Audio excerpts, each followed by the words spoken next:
@inda_236. Mas Itang setiap penampilan selalu berbeda fashion Mas Itang maupun pernak-pernik yang ada di studionya. Apakah ada yang mendesain semuanya atau keinginan Mas Itang sendiri? Kalau saya lagi nonton suka saya perhatiin semuanya. Ya, tentang desain atau fashion yang saya pakai memang nggak ada desainer khusus, tapi memang saya pribadi itu suka dengan benda-benda yang antik atau benda-benda yang unik. Jadi yang dipakai di studio Kembara Sunyi itu adalah barang-barang saya pribadi dan dimunculkan di situ karena saya memang suka dengan barang-barang tersebut. Yang kedua tentang fashion yang saya pakai, ya memang keseharian saya kalau lagi di rumah dan kadang-kadang juga lagi keluar ngopi di mana, ya busananya selalu seperti ini, pakai sarung, pakai kaos hitam seperti itu aja. Kecuali untuk hal-hal yang lain, misalnya naik gunung atau menghadiri acara-acara tertentu. Dari MKMTN Nisa, Mas Itang pengalaman mana yang paling berkesan saat naik gunung atau apapun yang tetap diingat dan membekas di hati dan jadi pelajaran hidup buat Mas Itang? Terima kasih. Pengalaman kamu yang paling berkesan apa? Pengalaman yang paling berkesan? Pengalaman yang paling berkesan ketika naik gunung terutama adalah ketika saya mendaki gunung yang di Welirang Arjuna pada waktu itu yang sudah saya ceritakan di episode pamit. Pada saat itu memang saya mengalami hal yang belum pernah saya alami sebelumnya, dimana di situ saya cerita bertemu dengan sosok yang meninggal di Gunung Arjuna. Jadi hal tersebut yang membuat saya berpikir sampai saya itu bersedih dengan kejadian itu, dan banyak sekali pelajaran yang bisa saya ambil tentang hubungan anak dengan ayahnya. Jadi sejak kejadian itu saya semakin memperhatikan ayah saya. Jadi sebelum meninggal itu saya perhatikan ayah saya untuk mengajak beliau berobat dan lebih intens ngobrol dengan beliau. Alhamdulillah dengan pengalaman itu akhirnya ketika ayah saya meninggal, saya merasa saya sudah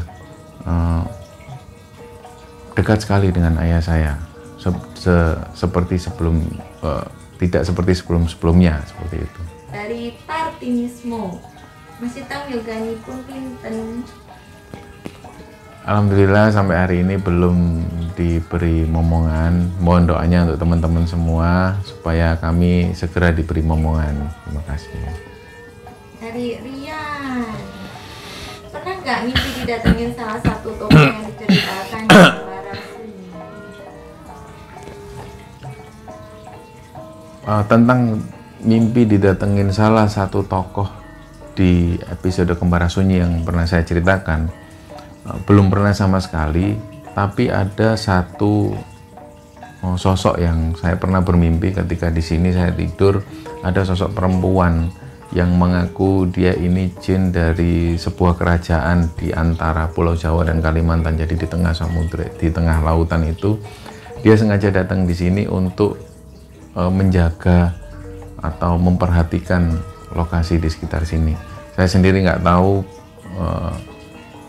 jin perempuan ini datang dari mana. Ketika saya tanya di mimpi, dia dikirim oleh salah satu penggemar Kembara Sunyi untuk menjaga lokasi di sekitar sini. Dari Putri.Wahyudi Purnomo, kamu membawakan cerita horor. Ada nggak cerita yang membuat Mas Itang merasa ikut dihantui? Kalau merasa dihantui oleh cerita-cerita yang pernah saya bawakan, alhamdulillah tidak pernah sama sekali. Tapi tentang orang-orang terdekat saya, terutama istri saya, pernah mengalami kejadian yang dia didatengin sosok pocong berkali-kali di mimpinya sampai istri saya merasa ketakutan. Itu sempat terjadi tapi nggak lama, hanya beberapa hari kemudian hal itu nggak pernah terjadi lagi. Dari Ai Setia, suka buku-bukunya Pramudia ya? Ya, tentang buku-buku Pram atau lali aku jenenge Pram iki sapa sih? Pramudia Anantatur. Oke. Ya, tentang buku-buku Pram, memang saya suka membaca buku-buku dari Pram, Pramudia Anantatur. Saya suka membaca bukunya dan saya seringkali mempelajari tentang teknik tulisan dan wawasan tentang Pram. Jadi saya mengagumi beliau sebagai seorang penulis yang luar biasa yang dipunyai Indonesia. Dari Ruby_Nazwa Tawon.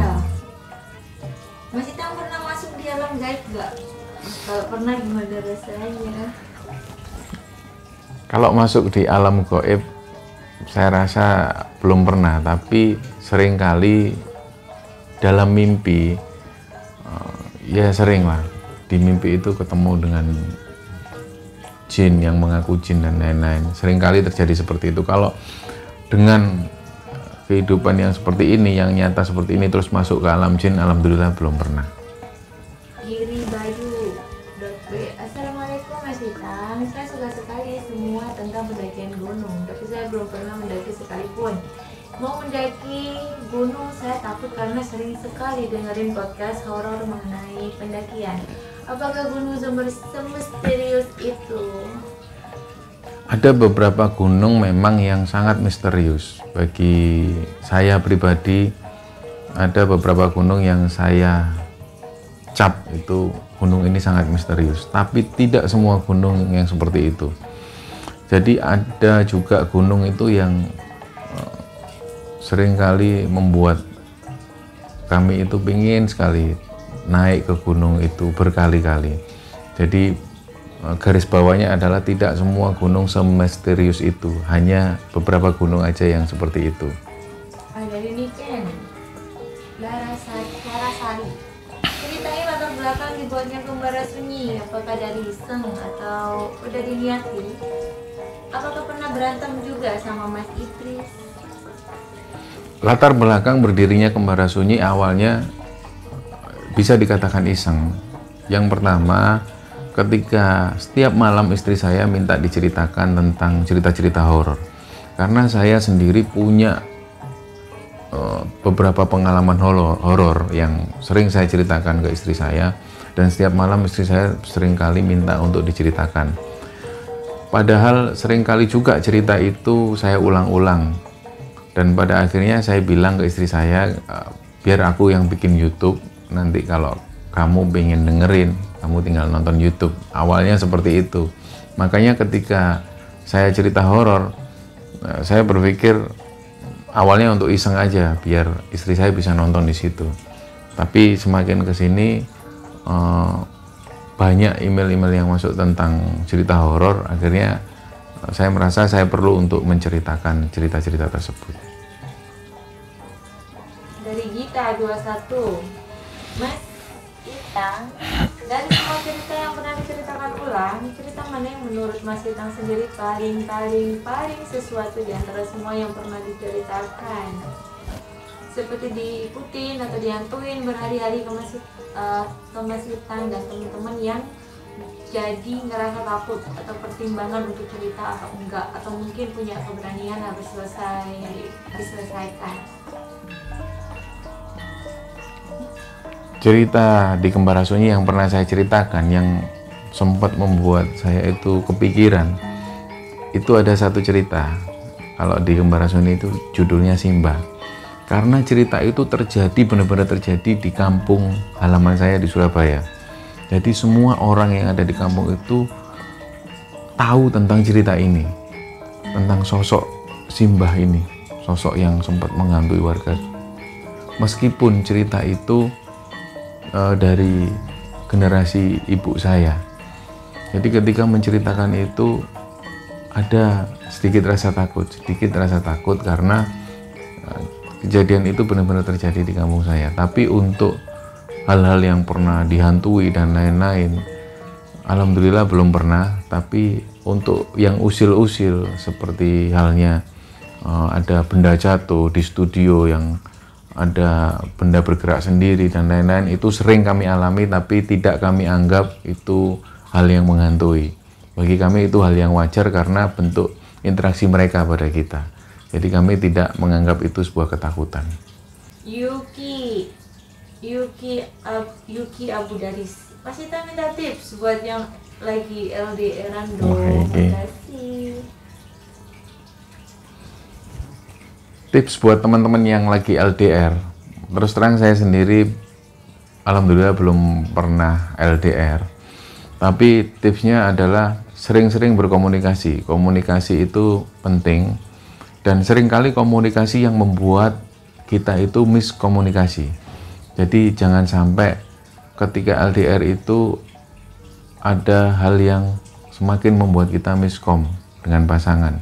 Artinya sering-sering komunikasi setiap hari, dan sering-seringlah untuk cerita tentang apapun, karena suami istri itu bagi kami itu adalah teman hidup, teman bercerita, teman berkeluh kesah dan lain sebagainya. Jadi jangan pernah putus komunikasi.